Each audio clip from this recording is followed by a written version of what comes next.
நம்ம கௌதம் இப்போ கொஞ்சம் கூட கேப் கொடுக்காம வசமா சிக்க போறாரு. அதாவது இந்த எஸ்எஸ்கே ஏற்கனவே திட்டம் போட்டு தான் கௌதம இந்த ஒரு வலையில விழ வச்சிருக்காங்க.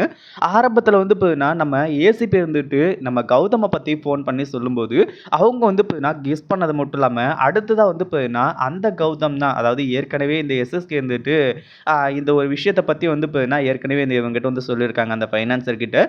இப்போ ஃபைனான்சியர் இருந்துகிட்டு நம்ம கௌதம பத்தி இங்க தான் வேலைக்கு சேர்ந்திருக்கான் அப்படி இப்படின்னு சொல்லிட்டு எஸ்எஸ்கே கிட்ட சொன்னதுக்கு அப்புறமா எஸ்எஸ்கேவும் இங்க நம்ம கொஞ்சம் விளையாடுவோம், உங்க பணம் உங்க கிட்ட வரும், அதை பத்தி கவலையப்படாதீங்க, அந்த கௌதம் நம்ம இப்போ திருட்டு பட்டம் கட்டணும் அப்படி இப்படின்ற மாதிரி சொல்லிடுறாங்க. இப்படி இருந்துட்டு இருக்கும்போது நம்ம கௌதம் பணத்தையும் தொலைச்சிட்டு நேரா போயிட்டு அவங்க ஆபீஸ்ல நிக்க ஆரம்பிச்சுறாங்க. அங்க போனதுக்கு அப்புறமா இப்போ நம்ம இவங்க இருந்துகிட்டு கரெக்டா அந்த ஏசிபிக்கு ஃபோன் பண்ணி வர வச்சுறாங்க. சார் நீங்க தானே ரெக்கமெண்ட் பண்ணீங்க, இப்போ 25,000 ரூபாய் தொலைஞ்சு போச்சு, எவனோ ஒருத்தன் திருடிட்டான்னு சொல்லிட்டு இங்க இவன் இப்போ இப்படி சொல்லிட்டு இருக்கான். நீங்க என்ன பண்றீங்க, நேரா முதல்ல இங்க கிளம்பி வந்துருங்க, அப்பதான் எந்த ஒரு விஷயமா இருந்தாலும் பேசிக்க முடியும் அப்படின்னு சொல்லிட்டு நம்ம ஏசிபியை இங்க வர வச்சிடறாங்க. இங்க வந்ததுக்கு அப்புறமா என்ன கௌதம் இது என்னாச்சு அப்படின்னு சொல்லிட்டு விசாரிக்கும் போதுதான் நடந்த எல்லாத்தையுமே சொல்ல ஆரம்பிச்சுறாங்க.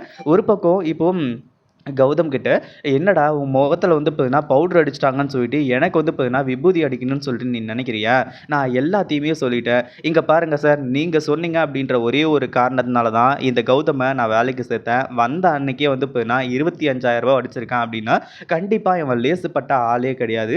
அதனால முதல்ல இவங்ககிட்ட இருந்து 25,000 ரூபாய் எனக்கு ரெக்கவரி பண்ணி கொடுங்க அப்படின்ற மாதிரி சொல்லிடுறாங்க. ஒரு பக்கம் நம்ம ஏசிபி இருந்துட்டு கௌதம் அப்படிப்பட்ட ஆள்லாம் இல்லைங்க, நீங்க தப்பா நினைச்சிட்டு இருக்கீங்க, கண்டிப்பா அவர் சொல்ற மாதிரி தான் நடந்திருக்கும் அப்படி இப்படின்றமா சொல்லிட்டு இருக்கும்போது, எதுக்காக இவ்வளவு டவுட், நான் கம்ப்ளைண்ட் கொடுத்துருக்கேன், நீங்க எடுங்க, ஆக்ஷன் எடுங்க, அது மட்டும் இல்லாம அவனை தரவா செக் பண்ணுங்க, அவன் வீட்டுக்கு போலாம் நடுங்க, அங்க போயிட்டு செக் பண்ணலாம் அப்படின்னு சொல்லிட்டு இப்போ இங்க இந்த இவன் செக் பண்ணியே தான் ஆகணும், எனக்கு இன்னைக்கே இப்போவே பணம் வந்தே ஆகணும் அப்படின்ற மாதிரி தான் சொல்லிட்டு இருந்தான். அதே மாதிரி தான் இப்போ ஏசிபி வேற வெளியே இல்லாம என்ன கௌதம் இது, உங்க மேல எனக்கு நம்பிக்கை இருக்கு, ஆனா இப்படியா கேர்லெஸ்ஸா இருக்கிறது அப்படின்னு சொல்லிட்டு கேட்க ஆரம்பிச்சுறாங்க.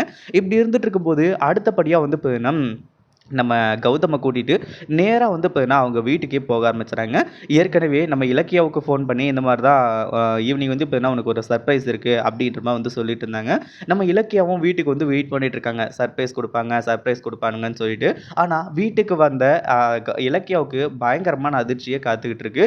அதாவது இங்க பணத்தை கொண்டு வந்து நேரா போயிட்டு அவங்க வீட்டில் தரவா செக் பண்றாங்க இல்லையா, அந்த ஒரு நேரத்தில் 26,000 ரூபாய் பணம் கிடைக்குது. ஏற்கனவே இங்க 25,000 ரூபாய் தொலைஞ்சு போச்சுன்னு கௌதம் இருந்துட்டு இருக்காரு. ஆனா அதுக்கு முன்னாடியே நம்ம இலக்கியா இருந்துட்டு இன்னைக்கு செலவெல்லாம் போக நம்ம கிட்ட இன்னும் மீதி 26,000 ரூபாய் இருக்கு அப்படின்னு சொல்லிட்டு இலக்கியா அந்த பணத்தை வீட்டில் எடுத்து வச்சிருக்காங்க. இப்போ கௌதம் தான் அதை திருடுனதுன்னு சொல்லிட்டு கன்ஃபார்ம் ஆகி போச்சு அப்படின்னு சொல்லிட்டு கௌதம்க்கு இப்போ திருட்டு படத்தை கட்ட போறாங்க. அதே மாதிரி நம்ம ஏசிபியும் கௌதம், நான் அப்பவே உங்ககிட்ட கேட்டேன்ல, உங்களுக்கு ஏதாச்சும் பண உதவி வேணுமான்னு சொல்லிட்டு, நீங்க ஏன் இப்படி பண்ணீங்க அப்படின்னு சொல்லிட்டு கேட்க போறாங்க. இதை பத்தி நீங்க என்ன நினைக்கிறீங்க, நம்ம கௌதம் இந்த ஒரு விஷயத்துல வசமா சிக்கிக்குவாரா, இல்ல என்ன பண்ணுவாரு அப்படின்றத கமெண்ட் பண்ணுங்க. இந்த வீடியோ பிடிச்சிருந்தா லைக் பண்ணுங்க, ஷேர் பண்ணுங்க.